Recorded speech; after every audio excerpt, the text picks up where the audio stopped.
हाँ तो नमस्कार, स्वागत है आप सभी क्रांतिकारियों का आपके अपने YouTube channel you study zone पर। और आज के वीडियो आप सभी के लिए बहुत ही इम्पोर्टेंट होने वाला है, क्योंकि आपके एक बहुत ही बड़े समस्या को आज हम लोग जड़ से उखाड़ करके फेंक देने वाले हैं। यही है ना आपका समस्या, सबसे बड़ा समस्या हिंदी का जो गोधली है। यह क्या है, इसमें आपको यहाँ पे दिया हुआ है पाठ और उसके लेखक का नाम। क्या दिया है? पाठ और उसके लेखक का नाम। आप याद करते हो इसे, सर आपको बोलेंगे याद करने के लिए इन सबको कि हाँ, श्रम विभाजन और जाति प्रथा के लेखक कौन है? तो भीमराव अंबेडकर। अभिनयों के लेखक कौन है? अशोक वाजपेयी। आप याद करते हो, याद कर भी लेते हो, और आज याद करोगे, आज से 2 दिन बाद 3 दिन बाद भूल जाते हो या फिर कंफ्यूज होने लगते हो। आपसे पूछा जाएगा कि हाँ बहादुर के लेखक का नाम बताओ, तो आपको बताना चाहिए अमरकांत। आप बताओगे थे अशोक वाजपेयी या पंडित बिरजू महाराज। इस तरह चीज़ों में क्या होता है, कंफ्यूज हो जाते हो आपकी किसमें का कौन सा सही आंसर होगा। ये प्रॉब्लम मेरे साथ भी था कि जब मैं आप लोगों की क्लास में था, जब क्लास 10th में था, तो मेरे भी सर दिए थे इसको याद करने के लिए। और यह इम्पोर्टेंट है क्योंकि इससे बोर्ड एग्जाम में क्वेश्चन पूछता है। और हमने क्या किया था, इसको याद किया था जिस तरह आप लोग याद करते हो कि हाँ, श्रम विभाजन जाति प्रथा के लेखक कौन है? भीमराव अंबेडकर। 20 के दांत के लेखक कौन है? नलिन बिलोचन शर्मा। और आज याद करते थे, 1 महीना बाद या 15 दिन बाद भूल जाते थे। लेकिन आज यदि आप इस वीडियो को शुरू से लेकर के लास्ट तक देख लेते हो और जो मैं कहानी जिस तरह से समझाऊं उसको ध्यानपूर्वक सुन लेते हो और एक बार अपने से कॉपी में लिख करके इन सब चीज़ों को थोड़ा सा रिकॉल करते हो, जो मैं बातें बताया हूँ उसको ध्यान से सुनते हो, तो मैं आपको गारंटी देता हूँ कि इसी वीडियो को मतलब पूरा लास्ट तक देख लोगे तो आपको सारे पाठ और उसके लेखक का नाम याद हो जाएगा। ठीक है। और यदि याद नहीं हुआ तो आप नीचे कमेंट करना, मैं इस वीडियो को यूट्यूब से डिलीट कर दूंगा। ठीक है। अब बस आपको करना क्या है, बस वीडियो को शुरू से लेकर के लास्ट तक देखना है और आपसे प्रॉमिस है कि आपको सारी चीज़ें याद हो जाएंगी इस वीडियो में ही, और नहीं हुआ तो डिलीट कर दूंगा, प्रॉमिस है।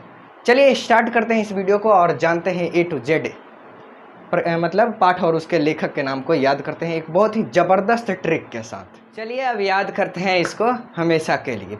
देखिए, पहला चैप्टर आपका है क्लास 10th का, उसका क्या नाम है हिंदी में? श्रम विभाजन और जाति प्रथा। क्या है? श्रम विभाजन और जाति प्रथा। इसके लेखक कौन है? तो आपको पता है कि भीमराव अंबेडकर जी इसके लेखक हैं। अब भैया इसको हम लोग याद कैसे करें? इसे तो पढ़ने के लिए हम भी अपने कॉपी में किताब में पढ़ लेंगे। आप क्या कर रहे हो, खास क्या बता रहे हो? तो सुनो, यहाँ पे खास इसमें यह है कि इसके याद करने के लिए ट्रिक होता है। आज उन सारे ट्रिक का हम धागा खोल देंगे। ठीक है। देखो क्या है, श्रम विभाजन और जाति प्रथा, इसके लेखक हो गए भीमराव अंबेडकर। अब यहाँ पे क्या है, श्रम है। श्रम मतलब क्या होता है? श्रम मतलब होता है काम। ठीक है। श्रम मतलब क्या होता है? काम। और आपने एक बचपन में कार्टून देखा होगा जिसका क्या नाम था? छोटा भीम, जिसमें एक छोटा भीम था, चुटकी थी, कालिया था और उसके जो ढोलू मोलू थे, ढोलकपुर गांव था, वहाँ के एक राजा थे। कार्टून आपने देखा है ना? तो उसमें जो क्या था, छोटा भीम था, यानी जो भीम था वो किसी भी राजा साहब जो थे वो कोई भी काम भीम को देते थे, वो भीम क्या करता था, काम कर लेता था, उसको शर्म नहीं आता था कोई काम करने में। ठीक है। तो उस ट्रिक से याद रखिएगा कि श्रम विभाजन और जाति प्रथा के लेखक कौन हो जाएंगे?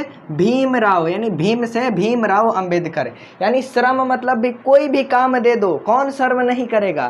तो भीम शर्म नहीं करेगा। तो भीम मतलब भीमराव अंबेडकर और श्रम मतलब श्रम विभाजन और जाति प्रथा पाठ।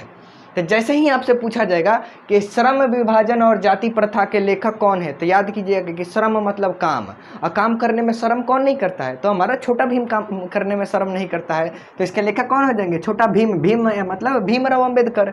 सिंपल सा तो है यार, याद करो इस तरह। या फिर आपने महाभारत देखा होगा, तो उसमें भी क्या पांडव थे, और पांडव में एक का नाम क्या था? भीम था। तो भीम क्या करते थे, वो भी मतलब थोड़ा मोटे ताजे थे, उनको काम करने में शर्म नहीं आता था। उनकी माता या फिर कोई भी उनके भाई जो थे उसको कोई भी काम करने के लिए बोलते थे, वो क्या करते थे? काम कर देते थे।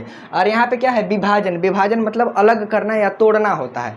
तो भीम से बोल दीजिए कि जा करके एक राक्षस है उसका हाथ पैर तोड़ दो, तो क्या करता था? भीम जा करके तोड़ देते थे। तो श्रम विभाजन यानी विभाजन मतलब तोड़ना, अलग करना। तो यहाँ से याद रखिएगा कि हाथ पैर कौन तोड़ता था महाभारत में? तो भीम जी तोड़ते थे। यानी श्रम विभाजन और जाति प्रथा के लेखक कौन हो जाएंगे आपके? भीमराव अंबेडकर। भीम से याद रखिएगा भीमराव अंबेडकर, उधर श्रम से याद रखिएगा श्रम विभाजन और जाति प्रथा। चलिए अब आगे हम लोग जानते हैं 20 के दांत। 20 के दांत, ठीक है। अब ये 20 के दांत के लेखक का नाम है नलिन बिलोचन शर्मा। अब नलिन बिलोचन शर्मा में इस नौ को यदि हम अभी हटा दें, फिलहाल क्या करें, नौ को हटा दें तो क्या बचता है? नली बचता है ना। तो नली का जहाँ पानी जाता है वहाँ पे क्या होता है, ढेर सारा कचड़ा फचड़ा हो जाता है, और उस कचड़े में, कूड़े कचड़े में क्या होता है, सांप बिच्छू वगैरह ये सब रहता है लोग। तो हमारी मम्मी ये सब क्या बोलती हैं कि जहाँ कूड़ा कचड़ा है उधर नाली वाली में के पास मत जाना, उसमें क्या होता है, सांप होता है, जाओगे तो काट लेगा। तो यानी सांप के पास क्या होता है, विष के दांत होता है, और सांप कहाँ रहता है, तो नाली में होता है। तो याद रखिएगा कि जैसे ही क्वेश्चन पूछेगा विष के दांत के लेखक कौन है, तो याद रखिएगा विष के दांत किसके में पाया जाता है, सांप में। और सांप कहाँ पाया जाता है, नली में। तो नली में पाया जाता है, इसलिए नलिन बिलोचन शर्मा हो जाएंगे लेखक। यानी विष के दांत के लेखक कौन होंगे, तो नलिन बिलोचन शर्मा। क्यों होंगे, क्योंकि विष के दांत सांप में पाया जाता है, और सांप कहाँ रहता है, नाली में रहता है, यानी नाली से हो जाएगा नलिन बिलोचन शर्मा। ठीक है, चलो अब आगे देखते हैं। आगे है हमारा तीसरा पाठ है। तीसरा पाठ क्या नाम है, उसका नाम है भारत से हम क्या सीखे। ठीक है, अब ये नाली वाला सब चीज़, जितना भी चीज़ मैं बताया क्या है, कहानी है। ठीक है, तो इसलिए जो आपका विष के दांत है ये क्या है, एक कहानी है, उसको याद रखिएगा। तीसरा पाठ क्या है, भारत से हम क्या सीखे। अब भारत से आपसे पूछा जाए कि आप भारत से क्या सीखे हो भाई, तो बताओ, इसमें आप बता पाओगे क्या सीखे। भारत से सीखने के लिए बहुत सारा चीज़ है, मतलब हमने मैक्सिमम चीज़ें भारत से ही सीखी है, और जितने भी विदेश वाले लोग हैं वो सब भी आकर के भारत से ही सीख करके बहुत चीज़ें गए हैं। और इसके अलावा भी देखा जाए, पूछा जाए कि सबसे ज़्यादा यानी मैक्सिमम पॉपुलेशन किस देश में है, तो भारत में ही है। सबसे ज़्यादा मतलब क्या अधिक लोग किस में है, भारत में है। ये सारा मतलब अधिकांश चीज़ें तो भारत में ही है ना। सबसे ज़्यादा जलवायु मतलब मौसम कहाँ पाया जाता है, तो भारत में पाया जाता है। यहाँ पे ठंडी गर्मी मतलब मैक्सिमम चीज़ें भारत में पाई जाती हैं। इसलिए आपसे पूछा जाएगा कि भारत से हमने क्या सीखा के लेखक क्या हो, मतलब कौन होंगे, तो कौन होंगे, मैक्स मुलर होंगे। ठीक है, क्वेश्चन पूछ रहा है कि भारत से हम क्या सीखें, तो भारत से हमने मैक्सिमम चीज़ें सीखी है ना, तो इसके लेखक मैक्सिमम चीज़ें से हो जाएंगे मैक्स मुलर। पूछा जाए आपसे क्वेश्चन कि भारत से हम क्या सीखे के लेखक कौन होंगे, तो मैक्स मुलर, क्योंकि हमने भारत से मैक्सिमम चीज़ें सीखी हैं। और यह क्या है, यह एक भाषण है। चलिए आगे देखते हैं। आगे क्वेश्चन है हमारा कि नाखून क्यों बढ़ते हैं। तो नाखून क्यों बढ़ते हैं, इसके लेखक हो जाएंगे कौन, हजारी प्रसाद द्विवेदी। अब इसको याद कैसे करेंगे, तो देखो नाखून क्यों बढ़ते हैं, इसमें याद रखो नाखून जो होते हैं हमारे ये नेल, इन नेल को आप कितना बार भी काट दो ये फिर से बढ़ के आ जाएंगे।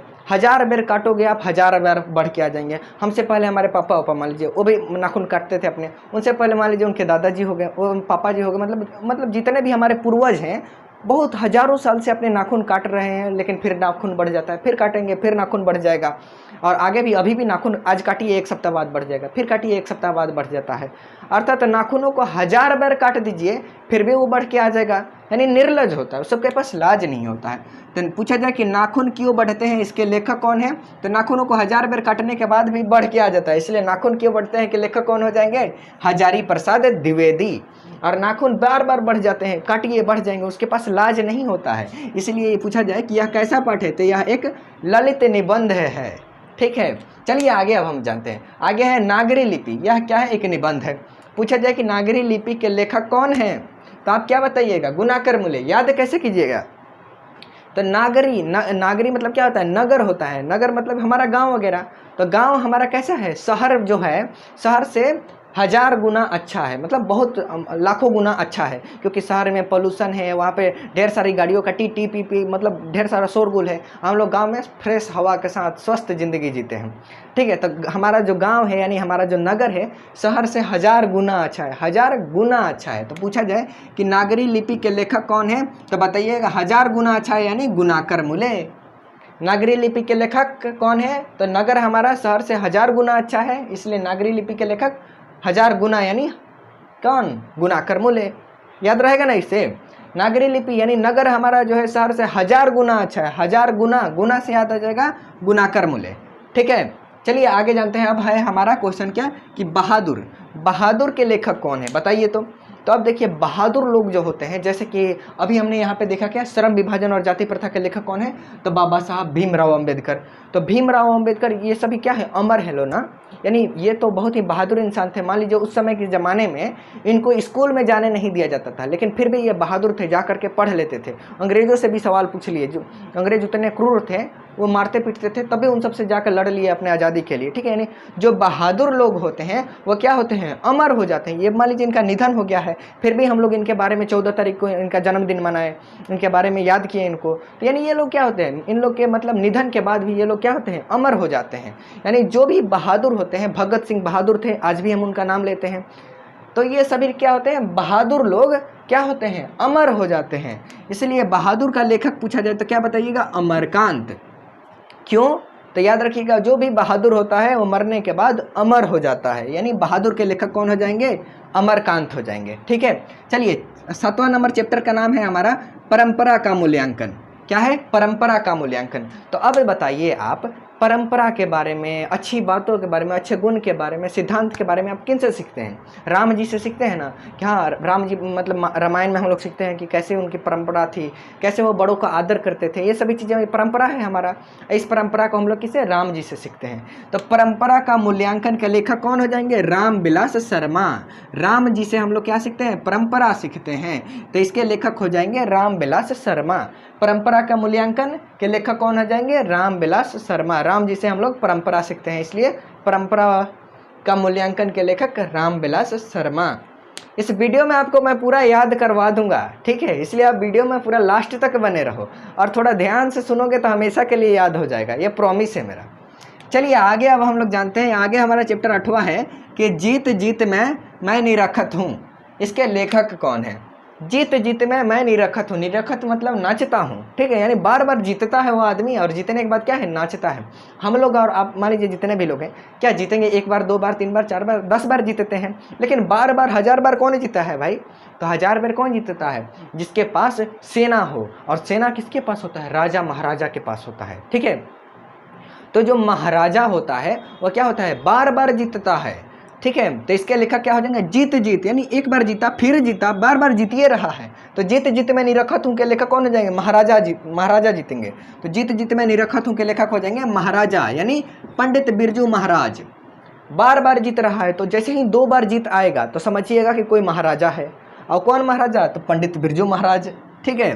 तो इसका याद रखिएगा, जीत जीत में मैं निरखत हूँ के लेखक कौन हो जाएंगे, पंडित बिरजू महाराज हो जाएंगे, और यह एक साक्षात्कार है, ठीक है। चलिए आगे जानते हैं इसको हम लोग, अविन्यों के लेखक कौन है। ये बड़ा ही थोड़ा सा मतलब कंफ्यूजिंग है, तो इसके लिए हम लोग एक कहानी सुनते हैं। कहानी क्या सुनते हैं भाई, कि यहाँ पे मान लीजिए यह एक कोई चिड़िया है, ठीक है, चिड़िया ये सब उड़ रहा है लोग, और यहाँ पे एक बड़ा सा क्या है, बाज है, बाज है, ठीक है, बाज वाला चिड़िया, बड़ा वाला चिड़िया है। बाज आप लोग देखें ना, चूहा वूहा को, सांप को खा जाता है, तो ये बाज क्या किया, उड़ करके आया, इस चिड़िया को पकड़ लिया, ठीक है, चिड़िया को पकड़ लिया, अपना ठोकर मुंह से पकड़ लिया, और इसके देह से खून वून गिरने लगा, ठीक है, चिड़िया से। अब ये चिड़िया चिल्लाने लगी कि आवा हो बचाए, अविन्यो, अविन्यो मतलब आवा हो, अविन्यो मतलब आवा हो। तो चिड़िया क्या कहने लगी, आवा हो बचाए, आवा हो बचाए, मतलब आवा हो बुलाने लगी। तो एक अशोक नाम का लड़का था, वह क्या किया, वह वहाँ पे गया इस चिड़िया को इस बाज से बचाने के लिए, इस बाज से बचाने के लिए। चिड़िया चिल्ला रही थी आवा हो, किससे बचाने के लिए, बाज से बचाने के लिए। और कौन गया, तो अशोक नाम का एक लड़का था, वो बचाने गया। तो याद रखिएगा, अविन्यो मतलब चिड़िया चिल्ला रही थी आवा हो, तो आवा हो यानी अविन्यो के लेखक कौन हो जाएंगे, तो बाज से बचाना था ना जी, तो बाज से बचाने के लिए आया था अशोक। तो याद रखिएगा, अविन्यो का लेखक अशोक वाजपेयी। अविन्यो का लेखक कौन हो जाएंगे, अशोक वाजपेयी। अविन्यो मतलब चिड़िया चिल्ला रही थी आवा हो बचावे, और बचाने के लिए गया हमारा अशोक। किससे बचाने गया, तो बाज से बचाने के लिए। तो इसे याद रखिएगा, अविन्यो का लेखक अशोक वाजपेयी, ठीक है। याद रहेगा ना कहानी, कि जो हमारा बाज था चिड़िया को खा रहा था, चिड़िया चिल्ला रही थी आवा हो, आवा हो। चिड़िया सुन के अशोक गया बचाने के लिए, तो बचाया किससे, चिड़िया को बाज से बचा लिया। तो अविन्यो का लेखक कौन हो जाएंगे, अशोक वाजपेयी हो जाएंगे, ठीक है। चलिए आगे हम लोग जानते हैं मछली। मछली यह भी इंटरेस्टिंग है, ठीक है। मछली के लेखक कौन है, तो मछली के लेखक है विनोद कुमार शुक्ल। इसको याद कैसे करेंगे भैया, तो देखिए विनोद नाम का एक लड़का था, ठीक है, कुंवारा लड़का था, ठीक है। और शुक्ल मतलब क्या, सूखा हुआ था, यानी दुबला पतला था, ठीक है। शुक्ल मतलब दुबला पतला, सूखा हुआ लड़का था। अब यह क्या था, बहुत ही दुबला पतला लड़का था एक। तो यह अपने घर वालों के पास गया, कहा कि मुझे मोटा, थोड़ा सा मोटाना है, क्या करूं। तो इसके घर वालों ने कहा कि जाओ बेटा तुम मछली खाओ, मछली खाओगे उसमें प्रोटीन वगैरह होता है, उससे थोड़ा मोटे हो जाओगे, ठीक है। तो इससे याद रखिएगा कि मछली का लेखक कौन हो जाएंगे, तो मछली कौन खाएगा, जो दुबला पतला है। दुबला पतला हमारा कौन है, विनोद कुमार है, यानी विनोद कुमार शुक्ल जी क्या है, दुबले पतले हैं, मछली खाएंगे तो मोटा हो जाएंगे। इनको घर वालों ने कहा था मछली खाओ जा करके, किसके घर वालों ने, विनोद कुमार शुक्ल के घर वालों ने। तो याद रखिएगा मछली के लेखक कौन हो जाएंगे, विनोद कुमार शुक्ल। अब इसको कैसे याद रखेंगे, तो इसका लास्ट वाला नाम से याद रखिएगा, शुक्ल। शुक्ल मतलब सूखा हुआ, सूखा हुआ मतलब दुबला पतला। दुबला पतला मतलब था एक लड़का जिसका नाम था विनोद कुमार। ये पूछा अपने घर वालों से कि कैसे मोटा है, तो घर वालों ने कहा जा करके मछली खाओ, मछली। तो इससे याद रखिएगा मछली के लेखक कौन हो जाएंगे, तो जो सूखा हुआ रहेगा यानी विनोद कुमार शुक्ल। ठीक है, चलिए आगे अब हम लोग जानते हैं। आगे है हमारा 11 नंबर पाठ है कि नौबत खाने में इबादत। नौबत खाने में इबादत, इसके लेखक कौन है, तो नौबत खाने में, खाने में खाना आ रहा है ना, खाना आप लोग कैसे खाते हैं, डायरेक्ट निगल जाते हैं कि चबा चबा के मिस मिस के खाते हैं। तो खाना हम लोग चबा चबा के मिस मिस के खाएंगे तो जल्दी पच जाता है। ठीक है, बायोलॉजी में हमने पढ़ा है। ठीक है, तो नौबत खाने में इबादत, यानी खाने में, खाना को हमने कैसे खाना है, मिस मिस के, चबा चबा के खाना है। इसलिए नौबत खाने में इबादत के लेखक हो जाएंगे मिस, यानी मिश्रा जी हो जाएंगे। यानी नौबत खाने में इबादत के लेखक हो जाएंगे यतेंद्र मिश्र। कौन होंगे, यतेंद्र मिश्र। यहाँ पे जैसे ही आएगा खाना, नौबत खाने में इबादत, पूछेगा आपसे क्वेश्चन कि नौबत खाने में इबादत के लेखक कौन है, तो जैसे ही खाना देखिएगा तो याद कीजिएगा कि अजीत भैया ने क्या बताया था कि खाना हमें मिस मिस के, चबा चबा के खाना चाहिए। तो कौन हो जाएंगे इसके लेखक, मिस के कौन खाएंगे, मिश्रा जी खाएंगे। तो मिश्रा जी यानी यतेंद्र मिश्र हो जाएंगे नौबत खाने में इबादत के लेखक। ठीक है, चलिए आगे जानते हैं। आगे है हमारा 12वां नंबर चैप्टर, शिक्षा और संस्कृति के लेखक कौन है, शिक्षा और संस्कृति के लेखक। तो देखो बच्चों, शिक्षा और संस्कृति के लेखक कौन है, तो महात्मा गांधी। अब कैसे याद रखेंगे, तो देखिए महात्मा गांधी जो थे ना, वो बड़े ही शिक्षा वगैरह के बात करते थे और क्या करते थे, संस्कृति, भारतीय संस्कृति को, भारतीय कल्चर को वो बढ़ावा देते थे। वो कहते थे कि चश्मा, जूता फूता और ये इस तरह से टी शर्ट वगैरह मत पहनो, भारतीय जो कल्चर है यानी धोती कुर्ता, ये सभी को ये बढ़ावा देते थे, यानी भारतीय संस्कृति को बढ़ावा देते थे। तो यहाँ पे क्या है, संस्कृति है ना। तो जैसे ही आपसे पूछा जाए शिक्षा और संस्कृति के लेखक कौन है, तो याद कीजिएगा संस्कृति कौन बढ़ावा देते थे, तो महात्मा गांधी देते थे।